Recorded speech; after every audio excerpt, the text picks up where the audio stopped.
Well, folks, it's time to suit up for another episode of the Soul Sessions, and appropriately with the name Sessions as well, because with me today, the current reigning and defending OTT Women's Champion, Session Moth Martina. Hey, what's happening, lads? What's cracking? Happy to be here.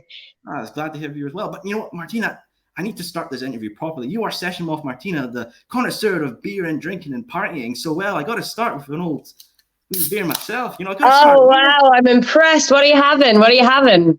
Only the finest Scottish Tennent's. I do love a Tennent's now. You're going to be ashamed of me, but I'm having a coffee. Well, even the party animal has to have her days off, you know. It's because I need to stay focused for this interview now, and then after that is when I go and I have my beer. You know, it's not 5 o'clock yet, so I do like to keep to the rules and wait till 5 o'clock wherever I am in the world. Enough rules, but we'll have a nice. Well, cheers to that. Sláinte anyway. Hello.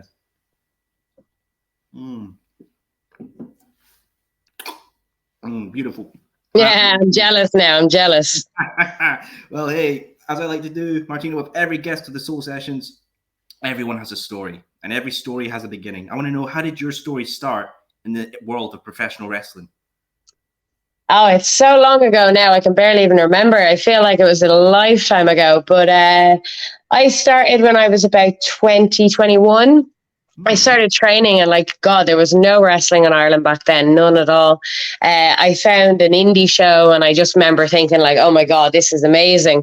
I loved wrestling as a kid. So I was like, I can't believe they do it in real life. And so I just decided to start training as a bit of a fitness thing in the beginning. And then I guess I just got addicted. I loved it and I just never gave it up. I'm still waiting to kind of grow out of it and be like, is it time to grow up yet? And I'm still here for some reason, and I'm in my 30s now. So, yeah, so I guess it was the hobby that really just took off. Well, hey, if you love doing it, never stop, you know? You know what I mean? I'm like, I'll stop when it dries up, I guess. That's what I always said. I was like, I'll just stop when it stops. And it hasn't yet. So, fingers crossed. Fingers crossed, indeed. But you mentioned, obviously Ireland, and Ireland has had such a wrestling renaissance there. We had Renzo Rose and CJ West on, and they talked about how the learning in Ireland is such special, people coming in and delivering so much learning. Why do you think Irish wrestling as well, and that whole vibe, offers the best learning opportunities? I think the thing that makes Ireland stand out very much when it comes to training is everybody's very much in it together. I find everybody's really genuinely working for the benefit of the wrestling scene and helping each other. There's a real family vibe in the Irish kind of training centre, just with OTT in general. OTT has really brought so many people together because there hasn't been that kind of scene. We always had smaller shows or GAA halls, and which is great. And that's where a lot of the advanced people, in Ireland, the ones that kind of created OTT and helped create the scene, the ones that have been on the scene before OTT when it wasn't popular, and we were wrestling in farms and I mean they still do stuff like that these days, but that was all we had back then, with no hope of an OTT or anything like it. And now everybody's kind of come together to build this really cool place where everyone in Irish wrestling gets to get really seen, and everybody kind of gets their chance to make their name. That's the place to get seen, you know what I mean, to spread your name across. And yeah, it's just great. I feel like everybody genuinely, because there's such a gap as well in the kind of older crew that were around years ago, and then now this new bunch of crew that are it's a brand new scene now, and it's just great to see, just post COVID, just how it's flourished. Oh, of course, absolutely, especially as I mentioned, Renzo Rose from Italy making all unreal. That's got to have such a sense of pride that people from other countries want to come to your country and want to learn, right? Yeah, what I love about Renzo is Renzo was the first of many. Now it seems like we're having an Italian invasion, and they're fabulous. They're all brilliant. They're all characters, and do you know what it is? It's just the passion of wrestling spreading, and I really do feel again when people come here, we're very welcoming in Ireland. It's just kind of the Irish nature is to be just very welcoming, and everybody's there because they love that one thing. So you've got something in common with these people, and it ends up just being a really fun place to be. And Yeah, I don't know. It's just it seems to be very positive, you know what I mean? And then to have other countries come. We have so many Scottish come over as well for our last training camp as well, which was fantastic. And I wrestle over in Edinburgh quite a lot. So, and I've obviously been to Glasgow and so on a fair few times. So I love seeing meeting so many people around the world, and then having them come to my home for training. It's fantastic. Oh, of course, absolutely. You know, obviously there's so many great stars from Irish wrestling. Obviously, you know, Finn Balor, Becky Lynch, and Sheamus. I want to know for yourself, Martina, who do you consider maybe the Mount Rushmore of Irish wrestling? 4 names. I want to know. Oh, that's such a good question, and I've thought about it a lot. I would know, obviously, that there is the Mount Rushmore of Becky, Finn, Sheamus. That's one in itself. I would put down, in my little world of wrestling, my Mount Rushmore would be Joe Cabray,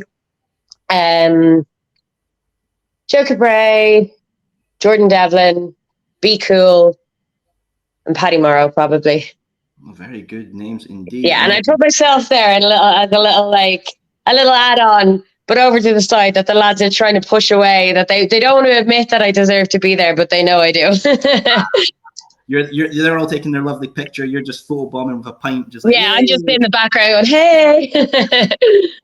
Absolutely as well. And obviously, Martina, you make your ring debut and wrestle around. I want to know, first stepping in the ring with a crowd and everything, was there a sense of like fear, or was it a sense of, wow, I've made it?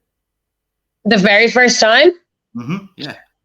I'd imagine at that time in my life, it was just very much fear. And I don't even think I had enough self-awareness at the time to really take in what a monumental move I was making in my life, because you never know at them points, you know what I mean? I've definitely had moments though, you know, I'd say when first time I wrestled in Japan was definitely a moment like that. And then when I wrestled for Ring of Honor and when I wrestled for AEW, and anytime I wrestle in a new country, really, it's like, okay, I wouldn't be here if it wasn't for wrestling. This is incredible.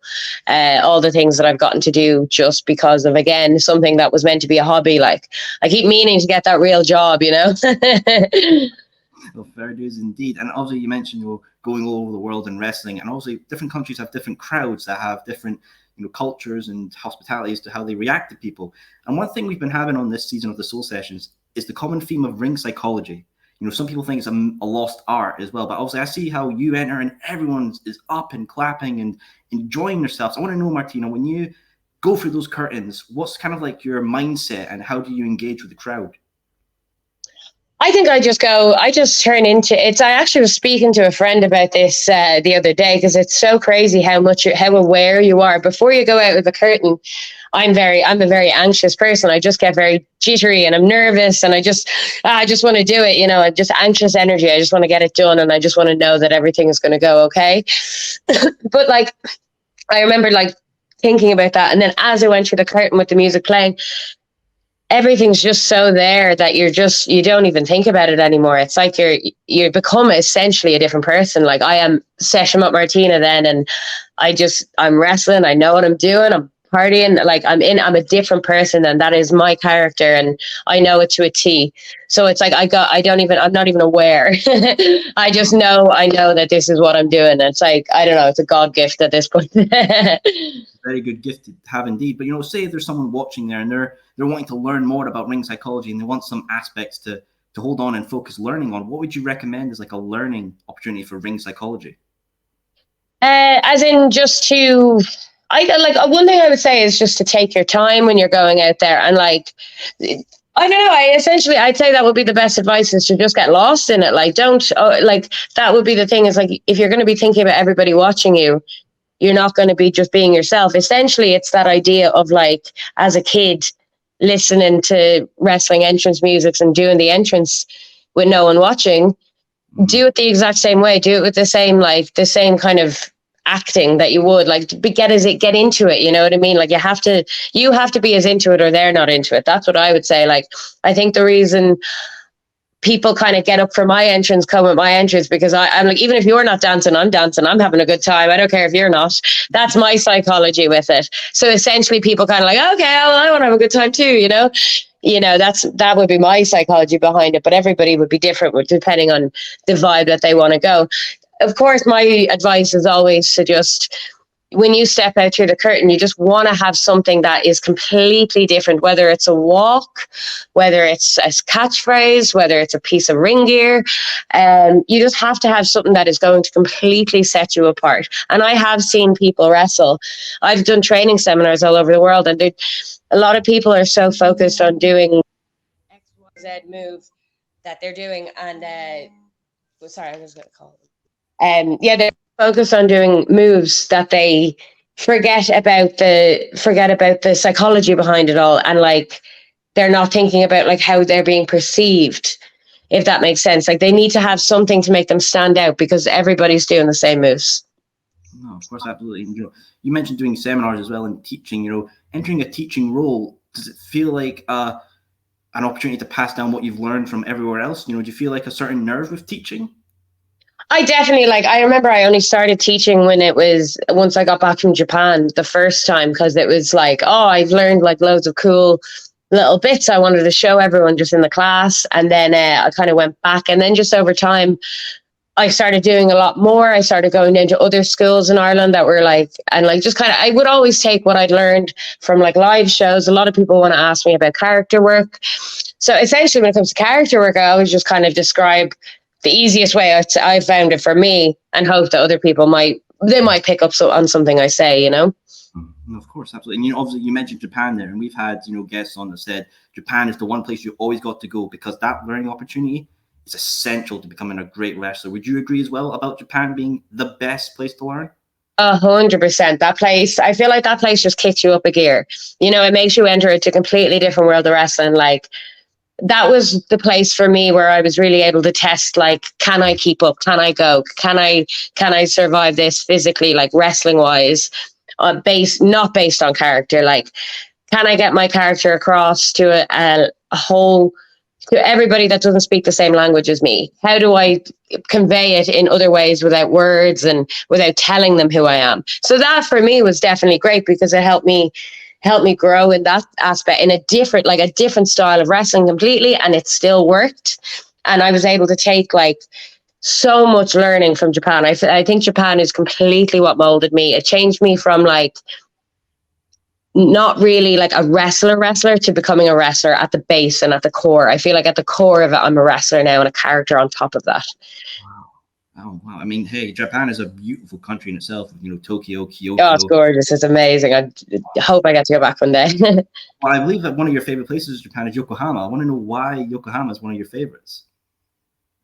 Yokohama?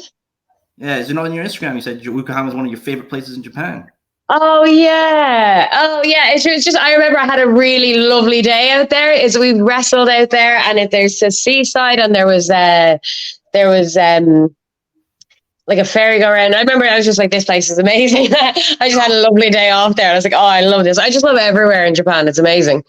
Truly a beautiful country with great stars as well in the wrestling scene. I know you would meet some like Jushin Thunder Liger. Yeah. I can't imagine, because Liger's such a talent in himself. He's done great stuff in his career. What was it like meeting Liger? I actually met him properly in Ireland at OTT, but I did get to see his last ever match at the Tokyo Dome, so that was insane. But yeah, I'm a shy schoolgirl. I asked for the photo, the grind photo, and then I'm like, okay, thank you very much, goodbye. You always have to stay respectful around people like that. Of course, as well in the Tokyo Dome as well, a venue that's such a special place for wrestling fans as well. Being in the Tokyo Dome, I can't imagine. Does it really just hit you, like the scale of the place? Oh, it was incredible. It was amazing. Like, and getting to see Wrestlekingdom, like, it was so great. I'd seen a WrestleMania and a Wrestlekingdom because I was in the country to wrestle. So that's always been one of my really cool, like, little things that I've loved, you know? Oh, wow. I never thought I'd ever get to see either of them, so. Oh, well, I got to ask, what did you prefer? What was the best? Mania or Tokyo Dome for Wrestlekingdom? They're both so different. Like, they're both so different.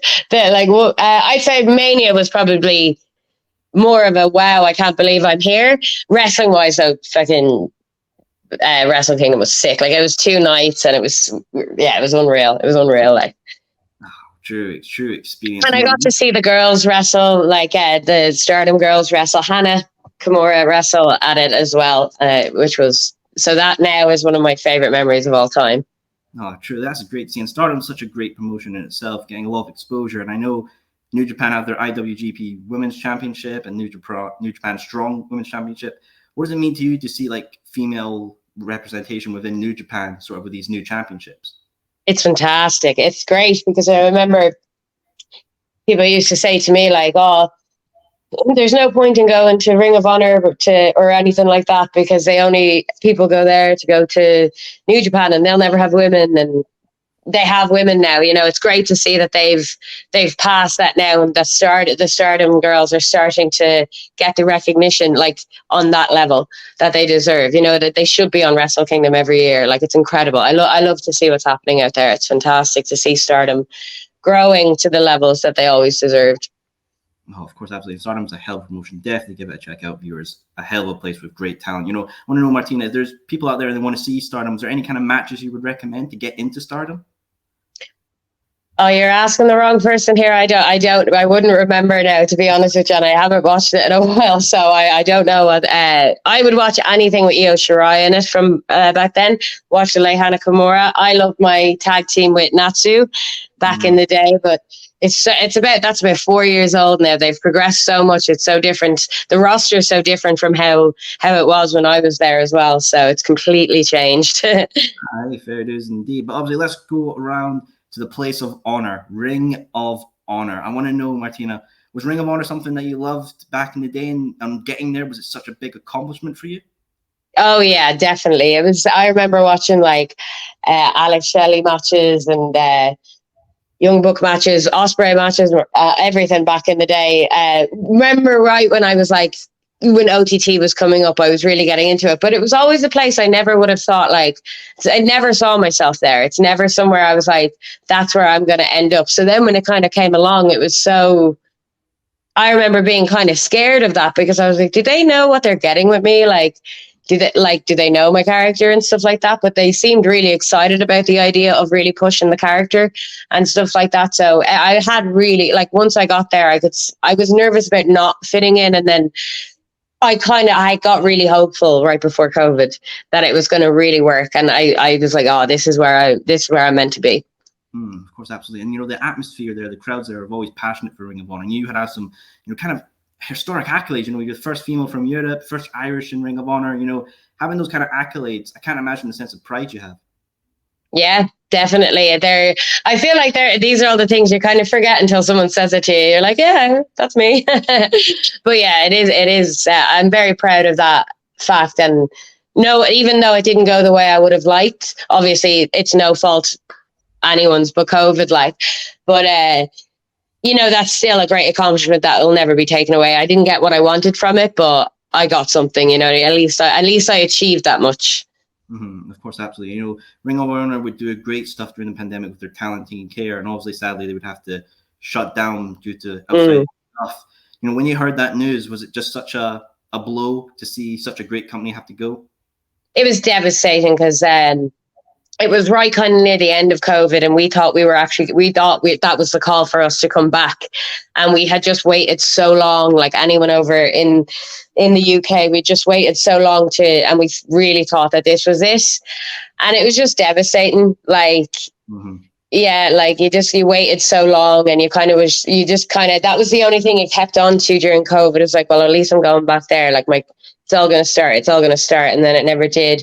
So yeah, it's been pretty devastating since that, but you know what I mean? I got to like stay on the indies a bit longer and kind of just enjoy myself and keep doing what I'm doing. So, of course, you know, you took a bad situation and turned it into a positive, you know, getting more working around the indie scene. Obviously, Ring of Honor would come back, you know, Tony Khan would purchase the company, and he's done some stuff with it now. I want to know, as someone who was on the previous incarnation of Ring of Honor under Sinclair and now this new era, what are your thoughts on the product?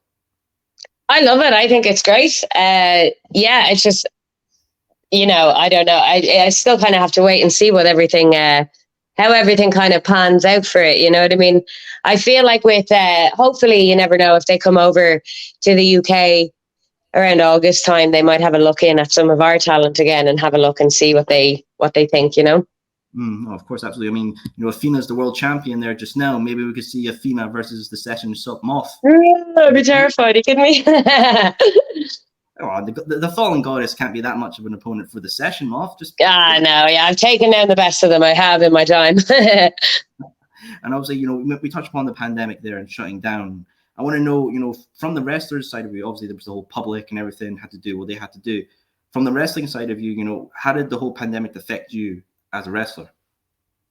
Well, I was a full-time wrestler and I still am, but yeah, like Ireland was completely shut, so we had absolutely nothing for a lot longer than most of the UK as well. Like I feel like we were in lockdown for about a year and a half with no wrestling or so, at least a year with no wrestling at all, no training, no gym. Yeah, it was horrible. It completely, it definitely changed everything for me personally. Well, of course, but and it's like the rebuild has been slow but steady. I feel like everything that happened, like with COVID and wrestling having to almost take this pause and reset, has been a good thing overall. It's like we just keep going. We just have to keep building the scene as much as we can, start bringing up the new talent, because a lot of the older talent is moving on now. Mm-hmm. So it's all about focusing on okay, well, what's next? How do we make this big again? No, of course, absolutely. And I know wrestling's your one and true love beside beer, but there's maybe another love as well. A certain Mr. You Can't See Me Man, Mr. John Cena. Yeah, he keeps ghosting me. I don't know why. He just ignores me all the time. I even went to Liverpool to see him a couple of weeks ago, and I don't know, he's just really, really busy. It is true, you can't see him. Very true, but hey, maybe you get yourself to watching Barbie, he might appear in there somehow. I mean, I will dress as Barbie if that's what it takes. Well, obviously, Cena's such a hell of a guy. He's so awesome. Obviously, Money at the Bank, maybe saying WrestleMania might come to the UK. I want to know, Martina, thoughts on that? WrestleMania. I mean, it's completely viable now, isn't it? Like, they're just after having a huge pay-per-view in the UK. AEW is coming out to Wembley with its highest attendance in years or something. Like, it's incredible. They definitely, I can finally, it's definitely I think it's going to happen. It could be next year, whatever year is next on their list, but I completely see it happening. I think Money at the Bank was a test to see, Clash of the Castle was a test, and then this was a test, and now it's Mania time, which will be absolutely incredible for the indie scene here, because WrestleMania week over in the States, for me, have been some of my best, most productive work I've ever had. It's some of the best weeks I've ever had in wrestling, and I feel like a lot of things came from that because all the eyes are in that area at that time. So essentially, if it comes to the UK, I mean, that means it's our chance to host, to be the bones of WrestleMania week. So it'll be great. It'll be sick. Oh, absolutely. And our crowds are a creative bunch, shall we say. We love our they're mad. That's the thing. That'll make it even better.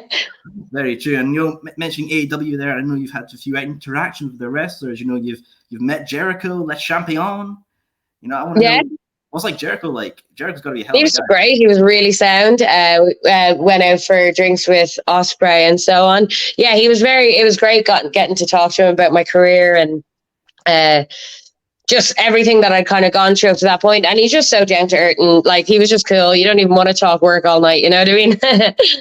Hey, with Le Champion, you got to enjoy yourself and have a good old time. Exactly. Now, of course, and obviously, Ruby Soho, you have a few matches for AEW as well. We've had guests on that have done AEW matches as well. I want to know, from your point of view, Martina, wrestling for AEW, what was the whole experience like? It was incredible. I went over as a holiday to go visit Jamie Hayter. But I had a working visa at the time, so I was able to get on dark. So it was great to kind of be able to getting to see my best friend again, and then also getting the opportunity to wrestle there. It was great. I loved it, getting to see so many people I hadn't seen in a long time, since before COVID and stuff like that, and just to get to see the environment and everything and just how things work there. It was wild. Yeah, it was great.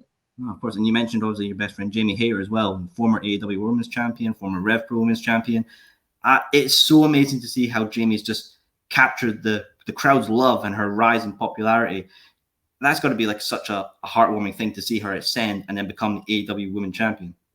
100%. I mean, one of the best things about this year was last year when I went to visit her, she was sitting on the bleachers not doing much, and I remember saying to her, you're going to be champion one day, and the day she won it, I got to say it to her again. You know what I mean?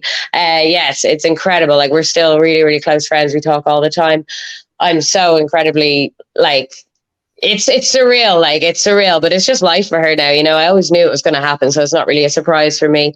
You know what I mean? Like, I it's just how it is. Like, I always knew it was coming this way. So.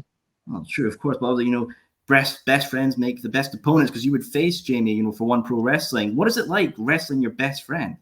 Oh, it was great. It's great. Like, you know, we spent so much time in Japan together, so we know each other so well. And yeah, we're, like, as I say, we're really close. We stayed close all through COVID. So you just know somebody so well. It's just such an easy time to have a match. And she's just incredible in ring. Like, you know that being in the ring with her is going to make you better. Mm-hmm. No, of course, as well. And obviously, you know, Jamie was had to lose the championship to dastardly Tony Storm and the Outcasts. But, you know, she's got Britt Baker. You know, maybe if we get a trios match, Martina can come and save Jamie. We get a 3-on-3. Oh, who knows? Hey, Wembley Stadium. I think that'd be a hell of a match to put on. Tweet it to Tony Khan, eh? Viewers, get big old Tony tagged in this. Come on, we got to make magic happen. Yeah. But obviously, you know, you mentioned someone there as well, Will Ospreay. You've faced Will Ospreay in Aussie Open, you know, with Robbie X. And yeah. To be fair, I needed Robbie X and Ojabo on my team to even get in the ring with them. But yeah, that was an incredible experience, because just like how many, like, I don't even think Ospreay's had an intergender match. It wasn't a full intergender match, but it was just incredible that, like, someone like Will gets in the ring with me and just, he wrestled me the way he would. Like, he took care of me. He made sure, like, you know what I mean? It was the idea of me stepping in the ring with Ospreay and having the crowd eat it and like it and believe it and be there for it. Like, I was so incredibly proud of myself after that match. It's probably my proudest match I've ever had, just for the fact, even if it wasn't, even if people watch it and think it was crap, I don't care. Just for the fact that, like, I did it. You know what I mean? I was like, well, I wrestled Ospreay, so you know what I mean? Of course, but not many people have that on their accolades. I mean, I almost pinned them. Oh, wait, you maybe get that IWG. Yeah, I mean, me or Omega one day. But, you know, obviously, as a viewer, we see Ospreay and he's got so much intensity that it's like, holy shit. But being in the ring with him, I can't imagine the sort of aura that's coming off. Yeah, he's just, he's impeccable. Like, he genuinely is the GOAT. There's no question about it. There's no holes in his game. Without a doubt, the most whole wrestler I've ever seen in my life. He's incredible. Definitely one of the GOATs. But, you know, obviously, you've wrestled with other opponents and, you know, grinded on a few others, and you've grinded upon, you know, sorry, folks, one of the most villainous British individuals who scared people from all times, Mr. Blobby. Yeah, Mr. Blobby, that is stiff worker, man. Stiff worker. I mean, Mr. Blobby, what the hell's going on there? I mean, viewers, if you're not familiar, just search up Mr. Blobby and you will have night terrors for a good week. Yeah, well, I mean, that wasn't me. That was Jerry Halliwell. I don't know what you're talking about. That was a rumble at Riot Cabaret where anything could happen. It wasn't me. It was Session Spice. No, fair dues indeed as well. But obviously, other people you've met as well along the way, Mickie James as well. You know, yeah, got to share a drink with her last year and pour it over Tonga's head. That was great. That was sick. That was really enjoyable. Mickie James was so cool. Like, just, that would be like, you know, getting to share a beer at one of your idols. That'd be equivalent to getting to, like, share a beer in the ring with Stone Cold. That was sick. Oh, wow. Not bad indeed. But, you know, obviously we all love a good drink. I want to know, Martina, if you could put on a drinking competition with any 4 wrestlers from around the world and all of time, who would you love to put a drinking competition on with? Me, James Storm, James Storm. Who's that other? Sandman, and who I just said there. Not bad indeed. A hell of a competition there. You know, yeah. Going back. I reckon so. Who do you reckon will win, though? Oh, I've got to put you. You're a guest of the show, Martina. You're yeah, well, you've got to. Yeah. But, you know, I want to go over to my neck of the woods, Scotland. You know, you've done stuff for ICW. You know, ICW Women's Champion. I mean, for a day. For a day. Hey, it's an accolade. There's an accolade. You know, I want to know what's it like wrestling in Scotland for ICW, because those crowds can be quite intense as well. Yeah, I've only been there once in the since COVID, which was great. It was unreal. I wrestled Molly Spartan and I really enjoyed it. I haven't been at ICW in years before that, but yeah, it was great. Like I loved it. It was that was early on in my career, so that was like really kind of early session up when things were, you know, a little bit more. Things were very grimy. Things were building up. Things were good. Like it, yeah, I enjoyed it. It was good. It's just been a long time. Well, very good indeed. But obviously now heading a wee bit down south, you've actually wrestled another guest of the show, Martina. You've wrestled against Shay Monet in, with Bussy as well in the 6-man tag match. What's it like teaming with Bussy, Effie and Ali Catch? Yeah, it was great because I wrestled Effie and Ali Catch the time when GCW came over before. And I just loved them both. We're 3 peas in a pod. Like genuinely we're 3 of the same people. So I remember just saying even then, I was like, the 3 Trusty has to happen. This has to happen. Like Bussy Moths, love it. You know what I mean? They're wild and we just we fit together great. And Shay Monet was unbelievable to be in the ring with. Oh, absolutely indeed. And, TNT is a hell of a promotion in itself. It's got that kind of extreme element to it. And, some people don't like those kind of extreme matches. I want to ask you, Martina, why do you think people have such a maybe negative viewpoint on these kind of extreme type matches? I don't know. Yes, just some people don't. It's not everyone's cup of tea. Like this way, certain people don't like comedy wrestling. Certain people don't like chain wrestling. Some people don't like Japanese wrestling. You know what I mean? Everybody has tastes. Mm-hmm. No, of course, absolutely. Obviously with TNT, you've got a good match coming up on the weekend. At this time we're recording, Charles Crowley, the World Championship. Martina, I need to know, what would it mean to become TNT World Champion? I mean, I've never held a belt in TNT, so I think it's about time. I'm not involved in the deathmatch tournament this time because Crowley is up my ass trying to fancy me. So that's what I just need to get away. I just want to get that belt off him, away from him and Alexis, and get it on me. And we start having a bit of crack at TNT again. Fair do indeed. Obviously, people like to make custom championships. Jay Briscoe had his, John Cena had the spinner. James Storm even had this little beer spinny one. I want to know, if you had that TNT World Championship, how would you put a Session Moth spin on it? I'd have the buckles with all the cans around it. That's what I'd have. I'd have it be a beer belt. That's what I'd change it to. That's what my belt would be. Well, that replica would fly off the store shelves, and I think everyone it would. Someone make that, will they? Well, hey, belt makers, you've heard it here, folks. Get on the job and get your belt making skills to practice, man. Come on. Yeah, please. Now, obviously, Martina, the wrestling world, as we mentioned before, the UK wrestling scene as well, is just thriving. Money in the Bank, AEW All In. But, some fans had like a negative connotation that we weren't going to sell so many tickets from Wembley Stadium. Why do you think, kind of fans had a, negative viewpoint that we weren't going to turn out in droves for wrestling? I feel like that's when you're looking on the same, that's because you're looking on the same place. You're looking on one avenue, which is Twitter, that is telling you that we're not selling out the places. You're getting your sort. That's the thing. It's feeding like a negative rumor when it's not true. You just have to go to the shows and see for yourself and like tweet positively about it. That's the problem. It's negativity feeds the negativity. So people are like shitting on something. Then everyone's like, oh, that's shit. We don't want to see that. And it just fucking breeds it that way. Whereas if people just said something nice about it, it would encourage people. You know what I mean? Like that's it started. Like, don't bother tweeting the bad stuff. Tweet the good stuff. You know what I mean? Like I don't even pay attention when I see negative stuff. Like when because people seem to get a kick out of the idea of wrestling dying or something. And I don't get it. So I don't pay it. I don't feed it.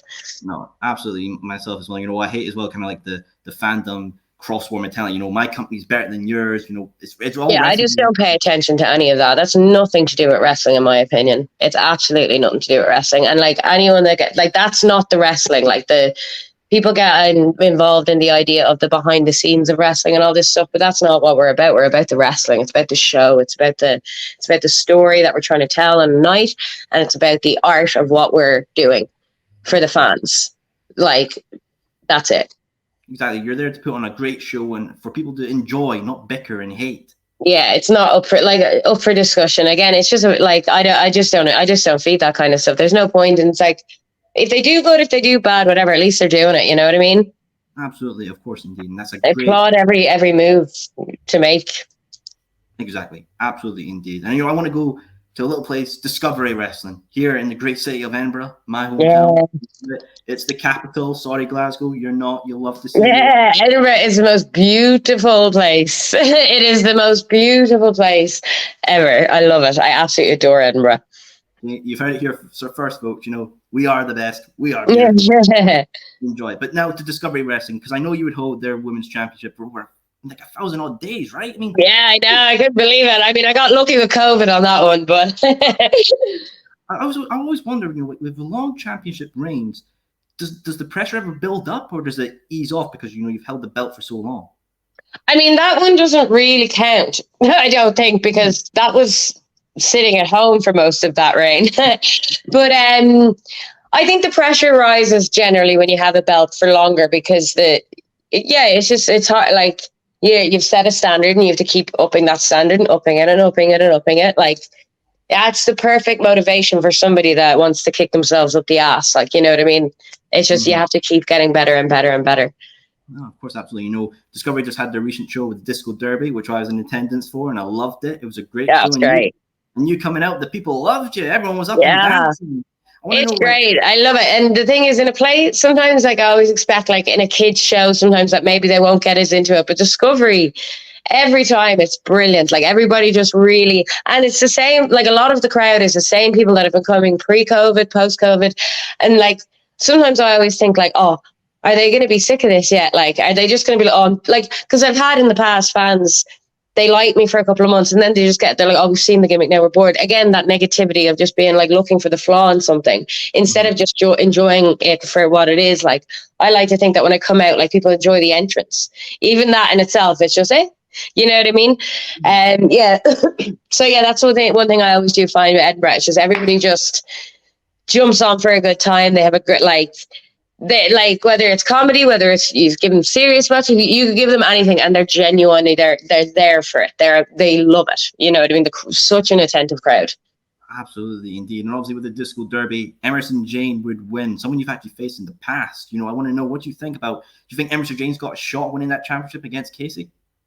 I think Emerson Jane has a shot against Jean. I think she could take any belt from anyone in that company with ease, without a doubt. The most well-rounded wrestler in Europe. She's unstoppable. She's crazy. You saw it yourself. She'll go to any length to win it, and I think she should go for the Stars. She's incredible.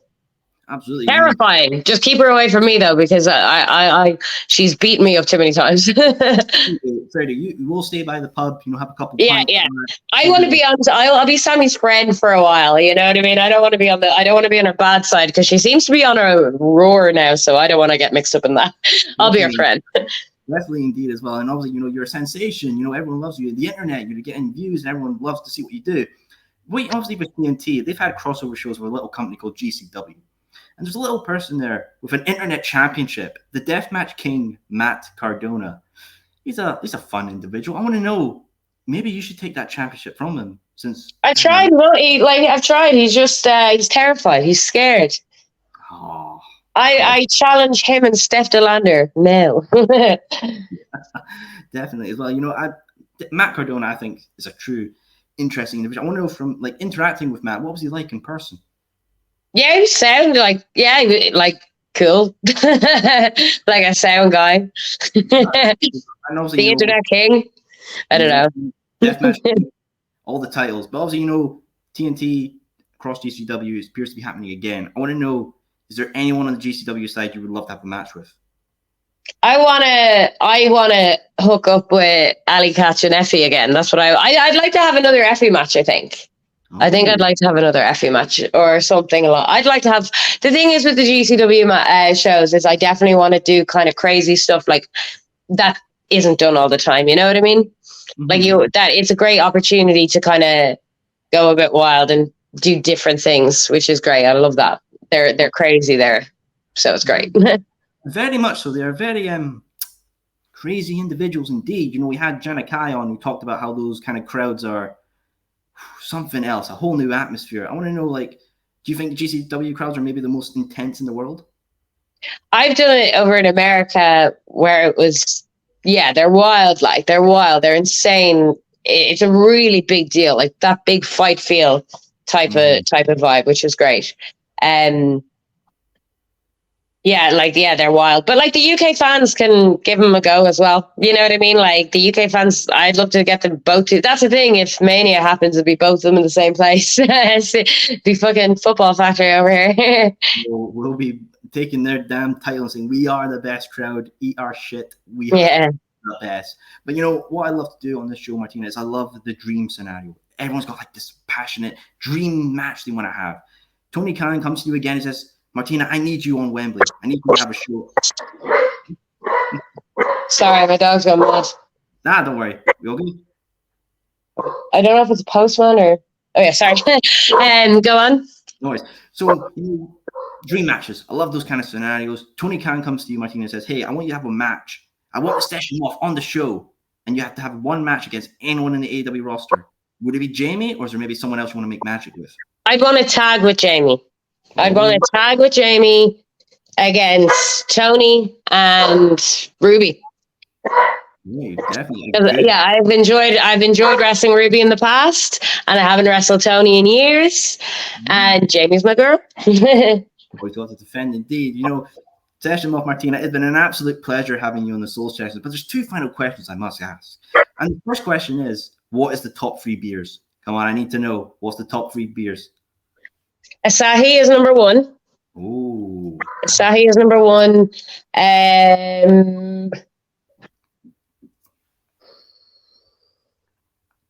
I'd have to give a Corona number 2. I do love a Corona. I love a Corona. And